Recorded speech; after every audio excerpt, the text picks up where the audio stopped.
Human Potential Healthcare is committed to preventing heat-related illnesses that can occur to workers working indoors and outdoors. This program was developed to protect workers from the heat-related hazards posed by working in your specific environments.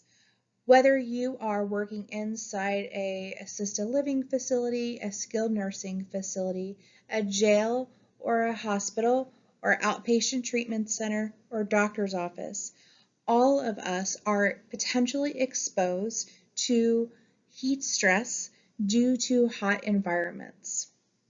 This training will cover the general awareness items.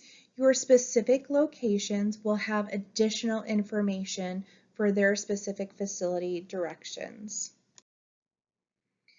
This program applies when workers are exposed to indoor heat at or above 80 degrees Fahrenheit, with humidity at or above 40%. This program does not apply to incidental exposure that exists when a worker is not required to perform a work activity indoors for more than 15 minutes in any 60-minute period.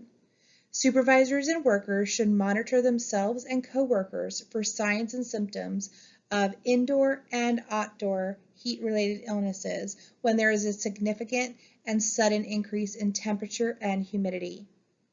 All individuals who work in hot environments, both inside and outside, are at risk for developing heat stress. The more intense and strenuous the workload, the higher your potential risk. Also, working in healthcare, we're required to wear a lot of personal protective equipment. Wearing that PPE, such as respirators and other protective suits, can also increase your risk. As mentioned, temperature and humidity are important environmental factors, but they're not the only indicators.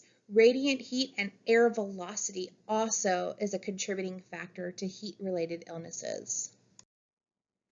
Other contributing factors include your specific personal factors, be it your age, your weight, your fitness level, your time being acclimated to the areas, pregnancy, fever, gastrointestinal illnesses, diabetes, high blood pressure, heart disease, obesity, your alcohol and caffeine consumptions, illegal drug use, and use of certain medications that affect the body's water retention and other physiological responses to heat. This list is not comprehensive. Other medical conditions can also predispose workers to heat-related illnesses. Not all people tolerate heat the same way. When in doubt, workers should talk to their healthcare provider about whether they can work safely in heat. The body has several responses to heat. The first one is increased blood circulation. Blood is circulated to the skin, which increases skin temperature and allows the body to give off excess heat through the skin. This is why your face turns red when you're hot. However, physical labor requires blood to fuel the muscles. Therefore, less blood is available to flow to the skin surface, and because of this, less heat is released from the body. Sweating is an effective way to cool the body when humidity is relatively low. Sweating is most effective when the sweat evaporates from the skin rather than drips off or is wiped off. A young male can sweat as much as 1 quart per hour, which is the equivalent of 2 to 3 gallons per day. Heat disorders range from heat rash, heat cramps, heat exhaustion, and heat stroke. We want to make sure that we show you some of the signs and symptoms and also some treatment options. Heat rash, also known as prickly heat, occurs when sweat cannot freely evaporate from the skin and sweat ducts become plugged. This inflammation can cause a red rash. It can be prevented by wearing clothes that allow you to sweat to evaporate as well as bathing regularly and drying the skin. Heat cramps are cramps in the arms, legs, or abdomen. They occur in individuals who sweat profusely, then drink large quantities of water, but do not adequately replace the body's salt loss. To prevent, ensure that salts are replaced during and after heavy sweating with an electrolyte-containing beverage. Heat exhaustion is a mild form of shock caused when the circulatory system begins to fail as a result of the body's inadequate effort to give off excessive heat. Although not an immediate threat to life, if not properly treated, it could evolve into heat stroke. Heat exhaustion has skin that is clammy and moist, extreme weakness or fatigue, nausea, headaches, pale or flushed skin, and body temperature that is normal or slightly elevated. Treatment for heat exhaustion, we don't want to leave a person alone. We want to move them to a cool place to rest, drink water or electrolyte fluids, treat for shock if necessary. If they're unconscious or they fail to rapidly recover, has other injuries, or has a history of medical problems, we need to seek medical attention immediately. With heat stroke, it's a severe and sometimes fatal condition resulting from the failure of the body to regulate its core temperature. The body's normal cooling mechanisms stop functioning and sweating stops. True medical emergencies require immediate medical attention. With heat stroke, you're going to stop sweating, have rapid pulse, have some mental confusion, loss of consciousness, may have some convulsions. Your body temperature is going to be at over 105 degrees. Your skin is going to be hot and dry, and you can die unless treated promptly. For treatment, call 911, remove the victim to a cool area, soak the clothing with cool water, and fan vigorously to increase cooling. Monitor vital signs. Now let's talk about prevention methods. The first one is acclimatization. We want to make sure that you're properly acclimated to your work area. This may come with different days and amount of time that you're at each work area.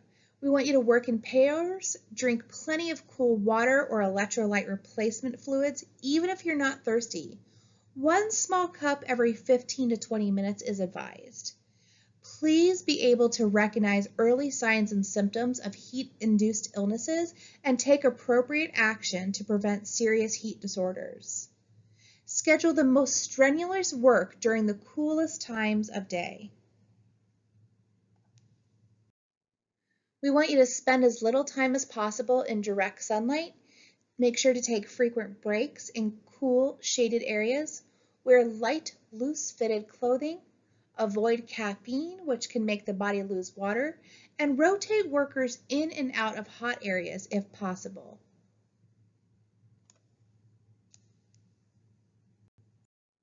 Some of the ways to measure the heat stress is using an area heat stress monitor or a personal heat stress monitor. There's also a wet bulb globe temperature index. This is a number that is calculated as a combination of humidity, radiant, and ambient temperature readings. This number is then combined with the workload to determine the heat stress potential. The following table displays the recommended work and rest regimen for corresponding wet bulb globe temperature values. Here is the suggested permissible heat exposure threshold based on your work and rest regimen.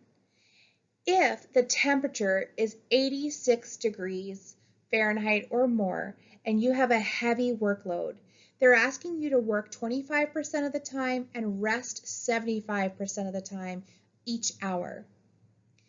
If you are in a moderate workload with an 85 degree Fahrenheit or higher, they want you to do 50% work and 50% rest each hour.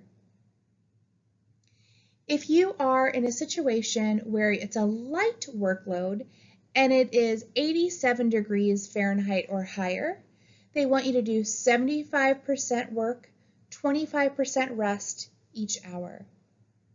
If you're going to be continuously working and your workload is light, that would be at 86 degrees Fahrenheit, moderate 80 degrees Fahrenheit, and heavy is actually 77 degrees Fahrenheit. So you cannot be doing continuous work without rests if it is higher than 77 degrees Fahrenheit and you have a heavy workload. If you are unsure of the heat stress potential that you are exposed to, contact the facility environmental health and safety person to conduct a heat stress monitoring system. In 2022, OSHA rolled out the National Emphasis Program, which is going to be for outdoor and indoor heat-related hazards. OSHA partnered with NIOSH to create the Heat Safety Tool app. This is going to feature real-time heat index and hourly forecasts, available in the Play Store and the App Store. With this app, we will be able to determine what the actual feels like temperature is and what risk level we would be in. For example, we see here that our heat index is an 85-degree temperature outside with a 74% humidity rating. So the feels like heat index is actually 94 degrees Fahrenheit. This puts us at moderate risk. At 1 o'clock, we can forecast that it's going to feel like 100 degrees Fahrenheit, again, moderate risk. At 3 p.m., it's going to be 104 degrees Fahrenheit, which puts us at high risk. At each hourly index, you can see that there is a precautions tab. You can actually click on it for your hazards and your conditions. For an example, we have a moderate risk condition to the right, where it shows that we can have an increase of heat-related illnesses. We have to alert our workers to the heat index. We have specific regulations on what we need to do for water and shade. We have to make sure that you're getting water every 2 hours. We want you to drink at least 1 cup of water. We also want to make sure that you're getting fluid intake not exceeding 6 cups per hour. We want to set up a cool and shaded rest areas.